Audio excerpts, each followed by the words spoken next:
Naranasan niyo na ba maging heartbroken? Ano ang inyong naramdaman? Alam niyo ba na ang broken heart ay totoong karamdaman o disease at hindi lamang problema ng mga umiibig? At ang dahilan ay isang pangyayari na nagdudulot ng matinding stress sa isang tao.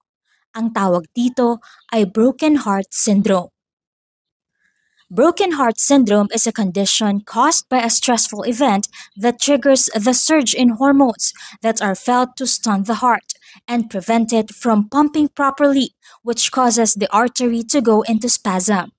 Ang mga taong may broken heart syndrome ay maaaring makaramdam ng sudden chest pain o pakiramdam nila sila ay nakakaranas ng heart attack, hirap sa paghinga at madalas na makaramdam ng pagkahilo.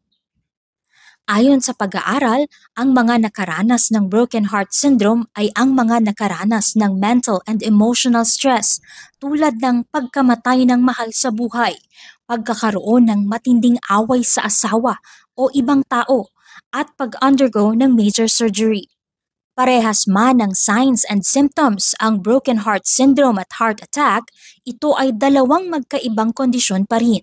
Ang heart attack ay dulot ng completely or near complete blockage ng artery sa puso. Ngunit sa broken heart syndrome, ang heart artery ay hindi barado, kundi ang daloy ng dugo sa artery ng puso ay kulang. Ang broken heart syndrome ay tinatawag din na stress cardiomyopathy, Takotsubo cardiomyopathy o apical ballooning syndrome. Pero paano nga ba ito maiiwasan? Simple lamang.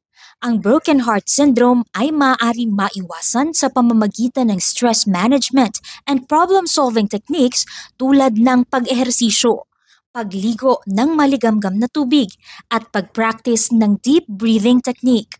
Malaking tulong din ang malusog na pamumuhay upang makaiwas sa emotional stress, gaya na lamang ng pagkain ng masustansya, pagkakaroon ng 7 to 9 hours of sleep, pag-iwas sa sigarilyo o alak, at pagkakaroon ng regular medical check-up. Kaya kung ikaw ay nakakaramdam ng chest pain o shortness of breath, ay agad kumonsulta sa doktor at huwag kalimutang manalangin sa Panginoon. Now you know!